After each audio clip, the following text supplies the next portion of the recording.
Bien, dans les principaux changements, en fait, c'est que les modifications à la loi sont venues mettre un accent sur l'importance d'assurer la stabilité des enfants, leur faire vivre un maximum de stabilité dans leur milieu, prime abord, mais si jamais ces enfants-là devaient être retirés du milieu, leur faire vivre aussi la plus grande stabilité possible à travers l'expérience du placement. Ça, c'est un des grands changements. Le deuxième grand changement, ben, puis c'est en lien logique, je dirais, c'est toute la préoccupation entourant le projet de vie. En fait, faire en sorte que tous les enfants aient un projet de vie devant eux, autant les plus petits que les plus vieux. Et ce que ça veut dire pour les plus vieux, c'est toute la préparation à la vie adulte, à la vie autonome. Alors ça, c'est aussi une deuxième grand changement à la loi. Vient avec, un peu un découlant, l'intensité des services. Alors, ce que ça veut dire concrètement, c'est que pour réussir à stabiliser un enfant dans son milieu, faire en sorte qu'il grandisse dans son milieu, bien, il faut pouvoir offrir à la famille des services de qualité, mais des services aussi avec beaucoup d'intensité. En fait, des services à la hauteur des besoins. Et comme les familles avec lesquelles on travaille sont souvent des familles qui sont aux prises avec plusieurs problèmes importants, bien, ça peut vouloir dire une diversité de services avec une intensité très grande aussi.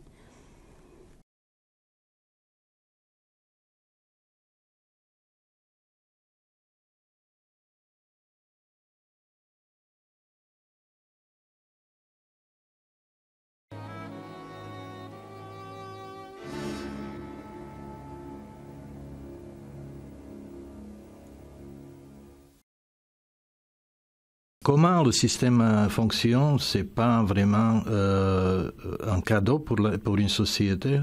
C'est pas un cadeau qu'on s'est fait. Au Québec, il faut vraiment remonter historiquement en arrière pour comprendre comment ça s'est bâti graduellement au fil des ans. Il y avait une première loi sur la protection de la jeunesse qui était en vigueur de 64 à 79. Qui n'a donné aucune possibilité à l'enfant d'être représenté par un avocat et qui ne prévoyait aucunement que l'enfant puisse faire appel à un jugement de la Cour. C'est-à-dire, la Cour était un dieu qui a décidé définitivement de l'issue de la vie d'un enfant. Mm-hmm. En 1975, il y avait un gros scandale au Québec sur la maltraitance des enfants dans les centres jeunesse francophones. Ah oui? Pas les centres jeunesse, mais ça s'appelait pas comme ça, c'était plus tard, mais équivalent de ce qui est aujourd'hui centre jeunesse. Centre jeunesse. OK. Alors, on a nommé monsieur, je me rappelle plus son nom, les centres jeunesse anglophones pour son nom, Manuel, mais peu importe. Je ne peux pas vous aider là-dessus. Il a fait une enquête là-dessus et effectivement, il y avait beaucoup de maltraitance physique. Alors, le droit à la vérité des enfants a été respecté. Le droit à la justice, non, parce que à ma connaissance, aucune des intervenants maltraitants n'a été jamais poursuivi. Et leur droit à la réparation non plus n'a jamais été respecté. Parce qu'il faut comprendre, à l'époque, 30 000 enfants par année ont été enlevés à leurs enfants. 30 000 enfants par année, ce qui est historiquement... ça ressemble pas mal à ce qui est faux aujourd'hui encore. Non. C'est pas... Selon les données, c'était pire à l'époque. Ah, c'était pire. OK. Alors, en 1976, le Parti québécois a été porté au pouvoir et en 1977, en décembre 1977, on a voté une nouvelle loi sur la protection de la jeunesse. Madame Marois, qui était déjà au gouvernement à l'époque, elle en a fait toute une promotion pendant toute l'année 78 et jusqu'à son entrée en vigueur en janvier 79. Bien sûr. Madame Marois prétendait devant la population du Québec que pour l'ancienne loi, l'enfant n'était qu'un objet de droit. Aujourd'hui, l'enfant est un sujet de droit, mais c'est complètement faux parce que les droits fondamentaux de l'enfant ne sont pas respectés. Alors, c'est-à-dire la personnalité juridique de l'enfant est inexistante au Québec jusqu'à aujourd'hui, et surtout en matière de la protection de la jeunesse. Ce qui a été d'ailleurs confirmé par le jugement de la Cour suprême du Canada le 13 octobre 2000, qui a substitué à la personnalité juridique de l'enfant l'autorité de l'État.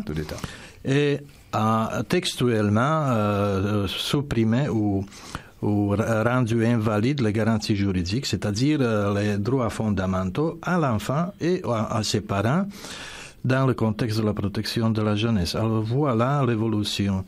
Ensuite, c'était le projet de loi, parce qu'au début des années 2000, il y avait des grandes vagues de contestation, des documentaires, même M. Arcan en a fait, il y avait des enfants de DPJ, des parents de DPJ, etc. Il y avait des bouquins, des livres dénonçant cette maltraitance. Et l'Association pour le respect des droits des enfants, parents et grands-parents du Québec a même à cette période-là, Madame Bouchard, vous pouvez nous préciser, c'était quoi la pétition, combien vous aviez eu de signataires et qui, ça serait peut-être à vous de préciser.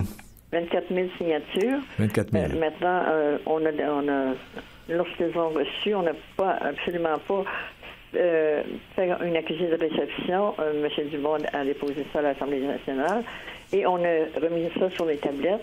Et j'ai reçu, 5-6 mois plus tard, les pétitions sans que rien n'ait été fait ni mentionné à l'Assemblée nationale. Alors, vous voyez, c'est notre démocratie.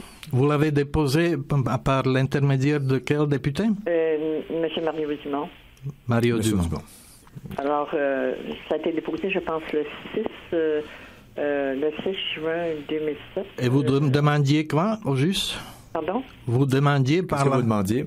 On demandait, justement, que des grands-parents soient reconnus comme personnes ressources, parce que on l'a, dans notre pétition, je ne l'ai pas en main, là, on avait plusieurs demandes, et que avant d'aller dans les ressources étrangères, de voir dans la famille proche, la famille de l'enfant, soit les grands-parents ou les frères, sœurs ou autres, parrains, marraines, alors comme les cas dont j'ai eu, mais ça a été comme ignoré totalement. Alors, vous avez 25 000 signatures, des gens qui croyaient que nous avions une chose en main qui était importante pour les enfants, c'était pour les enfants. Alors, est-ce que quand c'est pour les enfants, c'est pas important? La politique est plus importante. Est-ce que vous demandiez... Pourquoi accepter la situation des enfants?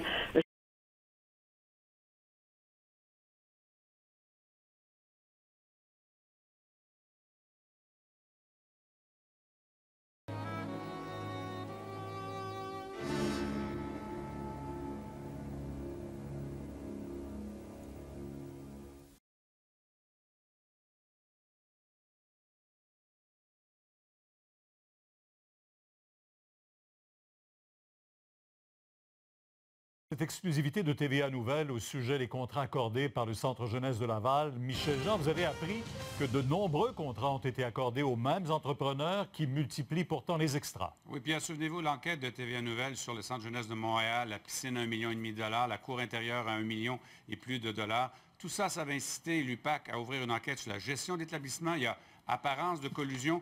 Eh bien, l'enquête de TVA Nouvelles se poursuit et ce soir, notre regard se tourne vers le Centre jeunesse de Laval où là aussi, il y a des problèmes de gestion dans l'attribution des contrats. L'édifice centenaire du Centre jeunesse de Laval exige un entretien régulier. 31 projets pour plus de 2 millions de dollars en 2007, 21 en 2008, 18 en 2009, 11 en 2010, 10 en 2011 et 5 seulement en 2012. Ces documents obtenus via la loi d'accès à l'information montrent que si le nombre de travaux effectués et les budgets alloués diminuent constamment depuis 6 ans, ce n'est pas le cas pour les dépassements de coûts. En 2007, un seul des 31 projets a généré un dépassement de coûts de 41 000 $. L'année suivante, le nombre de contrats diminue, mais génère 10 fois plus d'extras. En 2009, les 2 tiers des projets entraînent des dépassements de coûts. En 2010, le Centre jeunesse accorde à peine 11 contrats, 7 génèrent des extras, dont le total s'élève à plus de 170 000 $. Est-ce qu'on s'entend que... L'année suivante, les reportages qui vont mener à la création de la commission Charbonneau et de l'UPAC font du bruit.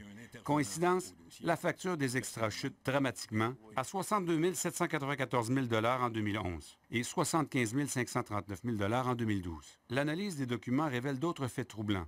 À partir de 2008, la direction sollicite presque systématiquement les mêmes 4 entrepreneurs généraux pour les projets de moins de 100 000 $, où la loi ne l'oblige pas à passer par le système de soumission publique. Ces entrepreneurs se partagent les contrats, le nombre d'extras explose. Baudouin Construction disparaît en 2009, mais le centre continue de privilégier MGB Associés, Sierra Construction et Solidem. En 2008, Sierra Construction fait 15 soumissions, obtient 8 contrats et fait 4 dépassements de coûts. Pourtant, le centre continue de l'inviter à soumissionner. On a plusieurs lumières qui s'allument dans ce dossier-là. Premièrement, le fait d'appeler toujours les mêmes. Sierra Construction et MGB Associés ont refusé de parler à la caméra de TVA Nouvelle. Seul Michel Chapdelaine de Solidem a accepté de le faire. Moi, je crois que à l'intérieur de mes contrats, les extras, c'était vraiment des choses qui étaient justifiables. Il n'y avait pas de collusion, selon lui, et il blâme les appels d'offres souvent bâclés et mal ficelés pour expliquer les nombreux extras. Est-ce que les documents d'appel d'offres étaient complets et bien préparés? C'est dur à savoir. La direction du Centre jeunesse de Laval a refusé de s'expliquer à notre caméra, mais au téléphone, son porte-parole affirme qu'il est difficile de prévoir les coûts dans un aussi vieil édifice et que tout a été fait dans les règles de l'art. Michel Jean, TVA Nouvelle, Montréal. Nos révélations sur la construction d'une piscine d'1,5 million de dollars dans un centre jeunesse cet été avaient incité l'UPAC à scruter à la loupe les dépenses dans ces établissements. Michel Jean a poursuivi son enquête. Et Michel, vous avez un autre cas de dépenses qui paraît abusive. Sophie, après la piscine au coût pharaonique, voici l'histoire de la cour intérieure à près d'1 million de dollars. Une dépense étonnante pour le Centre jeunesse de Montréal qui ne roule vraiment pas sur l'or et qui doit même faire des collectes de fonds durant la période des fêtes pour payer des cadeaux aux jeunes. Mais notre enquête montre que quand il s'agit de l'argent public, eh bien, les entreprises privées ne regardent pas la dépense et au bout du compte, ce sont les contribuables qui ramassent la facture. Les murs du vieux Mont-Saint-Antoine abritent une toute nouvelle cour intérieure, design zen, promenade étagée, éclairage ultramoderne. Voici de quoi il a l'air au zénith de l'été. Il y a 2 ans, c'était un endroit complètement désaffecté. Il y avait une ancienne piscine olympique qui était infestée de rats. C'était un endroit qui était condamné, qui était non sécuritaire. La firme d'architectes paysagers Beaupré et Associés a obtenu l'essentiel du contrat des plans et devis, un contrat de 113 725 $ pour l'entreprise de Laval. L'architecte a conçu un projet si sophistiqué que l'entrepreneur qui a obtenu le contrat d'aménagement paysager en a fait sa carte de visite. Je suis très fier de ce projet. C'est allé un de nos meilleurs projets dans notre portfolio. Un projet très haut de gamme, donc, et une facture salée pour l'établissement qui abrite 172 jeunes.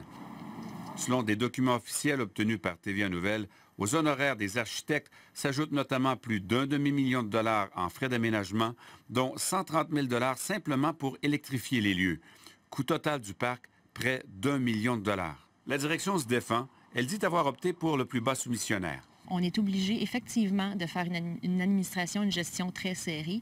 Et je pense qu'on peut dormir sur nos 2 oreilles à cet effet-là. Mais pourquoi opter pour un projet aussi cher et surtout, pourquoi aucun soumissionnaire n'en a proposé de plus abordable? La facture de 1 500 000 $. En juin dernier, TVA Nouvelle révélait que le Centre jeunesse de Montréal avait finalement payé 1 500 000 $ pour la construction de cette piscine au pavillon Dominique Savio, après avoir rejeté un premier appel d'offres. Quand on pense qu'il y a même un risque, un simple risque, qui est relatif à la collusion ou à la corruption, nous transmettons ça à l'UPAC directement. Nos révélations ont amené l'UPAC à s'intéresser de très près aux dépenses de rénovation et de construction des centres jeunesse. Les gens pensent beaucoup à la construction. Évidemment, c'est le dossier principal, mais tout ce qui est fourniture de services fait partie aussi de notre mandat quand il est question d'un contrat public. Notre vulnérabilité n'a d'égal que le système dans lequel on évolue. Depuis que l'UPAC s'intéresse à la collusion dans l'industrie de la construction, les prix ont baissé et les gouvernements économisent des milliards. De toute évidence, ce n'est pas le seul secteur où l'État pourrait payer moins cher. Michel Jean, TVA Nouvelle, Montréal.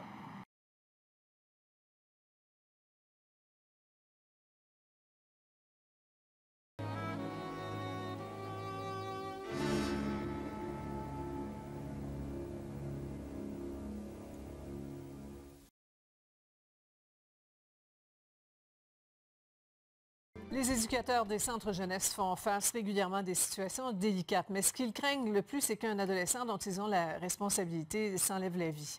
Malgré la mise en place de nouvelles mesures, la situation reste préoccupante. Camille a fait 5 tentatives de suicide en 2 ans. J'ai fait une première tentative de suicide en novembre 2011.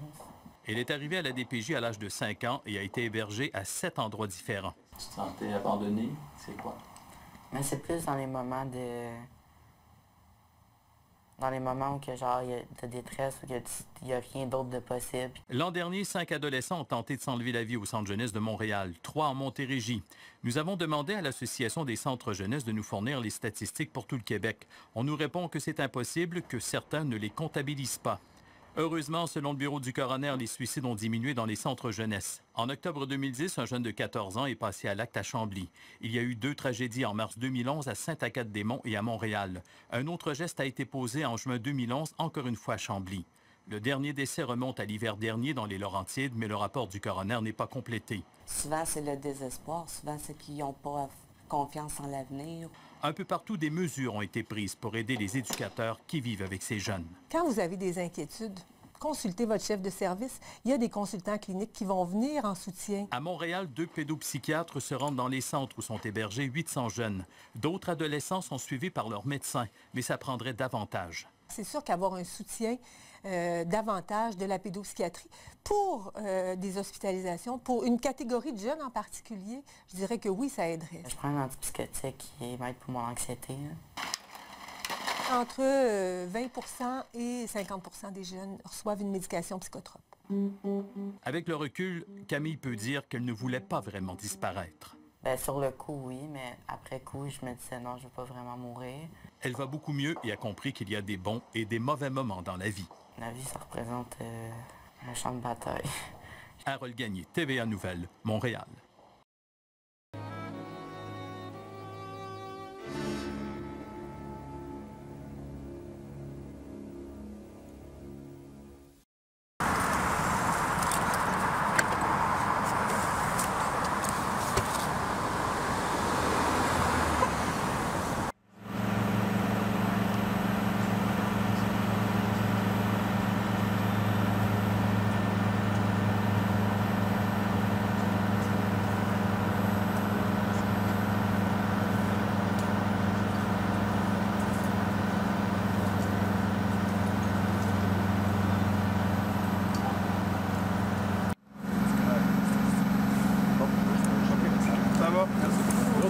Avant que le journal de Montréal finisse. Attention, pas te faire écraser mieux. Ouais. Je veux ma shot. Ah ouais, il sort du char. Oui, le risque de rentrer. On envoie des clips en vrac. On va envoyer un clip en blanc, quoi. Je regarde la portion, la dernière portion, j'aimerais faire ça.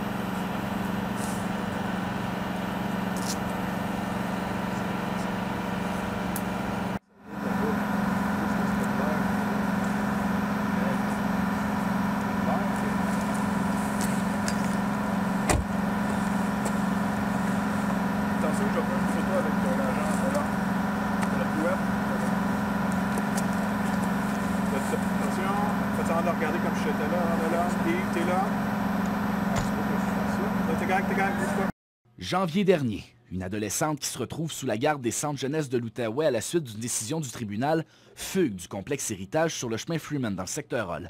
Elle est cependant rapidement retracée. Pour éviter une nouvelle fugue, l'équipe en place décide alors d'empêcher la jeune fille de sortir à l'extérieur de l'établissement. Selon nos informations, pendant au moins 20 jours, elle n'aura jamais accès à l'extérieur, ne serait-ce qu'1 heure par jour. Dans le milieu des centres jeunesse de l'Outaouais, cette décision a fait beaucoup de bruit. Des sources nous ont confirmé ces informations, mais personne n'a voulu témoigner à la caméra.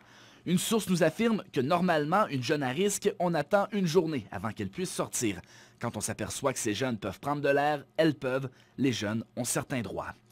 Selon ceux qui ont accepté de se confier à nous, l'adolescente est parvenue à fuguer puisque la clôture qui entoure l'établissement n'est pas assez élevée, 6 pieds environ. Ajoutez à cela la neige en plein hiver et la clôture est encore plus facile à enjamber. Selon un intervenant, puisqu'on craignait qu'elle tente de fuguer de nouveau, l'adolescente aurait écopé pour des raisons d'infrastructure. Il n'y avait pas la structure nécessaire pour l'envoyer à l'extérieur. À d'autres endroits, avec des gars, même s'ils sont à risque, on peut les sortir à l'extérieur car la structure est là pour nous protéger. Le syndicat représentant les intervenants a réagi à nos informations. S'il y a des décisions qui ont été prises, ils ont certainement été prises avec la direction puis avec les chefs de service. Puis ces choses-là, il n'y a pas de décision de one-man show. L'organisme Droit Accès Outaouais, lui, n'en revient pas. Le but, là, c'est qu'on ne peut pas aider quelqu'un si on n'a pas un lien de confiance avec. Alors, faisant des choses comme ça, on brise notre lien de confiance, donc c'est tout à fait contre-productif. Et la DPJ a tendance à penser que puisque l'île protecteur, elle peut faire ce qu'elle veut à huis clos, tout seul dans son petit coin, sans en parler à personne. Selon nos sources, certaines façons de faire ont été modifiées depuis cet incident et les adolescentes qui sont placées en encadrement intensif ont maintenant accès à l'extérieur plus rapidement. La direction des centres jeunesse de l'Outaouais n'a pas voulu commenter l'affaire puisque la Commission des droits de la personne et des droits de la jeunesse a ouvert une enquête. S'il y a lieu, la Commission pourra formuler des recommandations au centre jeunesse à la suite de cet événement. Simon-Pierre Ouellet, TVA Nouvelles, Gatineau. Un adolescent de 15 ans s'est enlevé la vie. C'est survenu dans un centre jeunesse au début du mois, ça fait pas longtemps. Et sa mère se pose de sérieuses questions. Elle se demande pourquoi c'est arrivé. Parce que semble-t-il qu'il aurait levé la main, il aurait fait des indications, il aurait laissé sous-entendre qu'il pourrait se suicider. Pas à sa famille, mais aux intervenants là-bas. On va essayer de comprendre ce qui a pu se passer en parlant avec Mme Karine Bonnier, qui est la mère de ce jeune garçon, Guillaume Cléco-Bonnier. Bonsoir. Bonsoir. Donc, vous avez perdu votre petit gars, ça fait pas longtemps, là, quand même. Oui. C'est difficile de se remettre de ce décès-là, d'autant plus que c'est survenu dans des drôles de circonstances. Qu'est-ce qu'on vous a dit exactement? En fait, il y a plusieurs versions de ce qui s'est passé. Tout d'abord, la police, quand ils sont venus me l'annoncer, ils m'ont dit qu'il s'était suicidé en se pendant dans sa chambre, au centre jeunesse. Moi, j'ai pas dormi parce que je me suis dit comment un enfant peut faire ça dans sa chambre parce qu'il n'y a pas de poutre. Mon cerveau, il n'arrêtait pas de fonctionner cette nuit-là. Le lendemain, il y a un intervenant, je crois que c'était un intervenant de la DPJ pour toute la DPJ, il représentait toute la DPJ. Il nous a dit que finalement c'était arrivé dans la douche, mais qu'il avait pris une ceinture, il l'avait mis autour de son cou et il l'avait accroché après la tête de la douche. Encore là, je me suis dit, c'est pas possible, il n'y a pas d'espace entre ton cou et la douche. Alors je me suis dit, il y a quelque chose qui ne marche pas là. Puis ils m'ont dit qu'ils enquêtaient pour une mort suspecte. Ah. Alors là, elle m'a dit aussi que les policiers sont restés 7 heures sur les lieux à enquêter. Alors là, déjà, je me suis posé beaucoup de questions. Je me souviens plus lequel qui m'a appelé après, mais on m'a dit après ça que, je pense que c'est l'enquêteur qui m'a appelé, je suis plus sûre, mais ils m'ont dit après que c'était arrivé sur la pôle de rideau de douche, que mon fils a fait ça, mais pas plus de détails que ça. On a eu plus de détails lundi, donc il y a 2 jours, quand la travailleuse sociale de mon fils, elle est venue nous rencontrer pour nous remettre les effets personnels de notre fils. Elle a dit que c'était arrivé effectivement sur la porte de rideau de douche là-bas, mais qu'il a attaché les trous de la ceinture après les clous qu'il y avait sur le mur. Oh. Alors là, la grosse question, c'est comment ça qu'il y a des clous sur le mur? C'est pas supposé. Et au cours de cette même rencontre, la travailleuse sociale, elle a dit que c'est possible qu'il ait juste voulu attirer l'attention. Ou elle disait aussi que là-bas, c'est très populaire, que les jeunes s'encouragent à s'étouffer au point de perdre connaissance pour être une.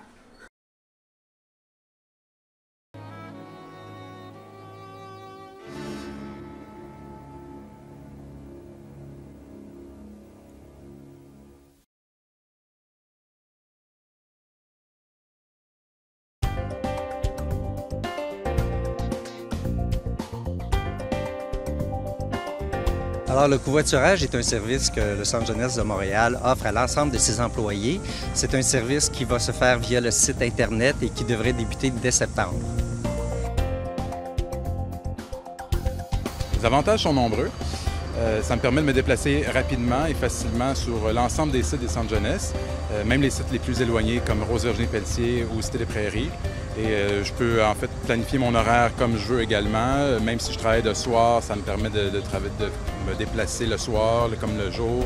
Et les employés sur les heures rappel, ça serait excellent pour eux également. Au niveau de ma vie personnelle, il y a plusieurs avantages parce que c'est pas juste pour le travail. Si je veux me déplacer à Québec, par exemple, je peux faire affaire avec les 70 000 membres inscrits et puis je peux trouver facilement un covoitureur. Vous avez accès, entre autres, à des voies de service réservées, comme par exemple, j'utilise le pont Jacques-Cartier à tous les matins, donc une voie réservée, ça me permet d'accéder rapidement et bien sûr, j'ai de la compagnie dans la voiture, ce qui rend le voyage plus agréable. Le covoiturage est économique autant pour le passager que pour le conducteur. Ça permet de diviser les coûts selon les modalités choisies entre les parties. On sait qu'avec le prix de l'essence présentement, c'est un aspect important, la division des coûts. Le covoiturage est une solution éco-responsable parce qu'elle permet de réduire le CO2 parce qu'il y a moins de voitures sur les routes. D'ailleurs, c'est une initiative du Comité vert du Centre jeunesse qui visait justement à rendre les moyens de transport plus éco-responsables. Alors, comme vous savez, le covoiturage est un service qui doit être fiable et on comprend qu'il peut y avoir certaines urgences. Et pour pallier à ces urgences-là, le Centre jeunesse de Montréal a mis en place une mesure qui permet justement aux employés qui ne pourraient pas avoir son retour garanti par le covoitureur. À ce moment-là, c'est de lui rendre un accès à utiliser un taxi pour se rendre chez lui et on défrayerait les coûts selon certaines modalités, bien sûr.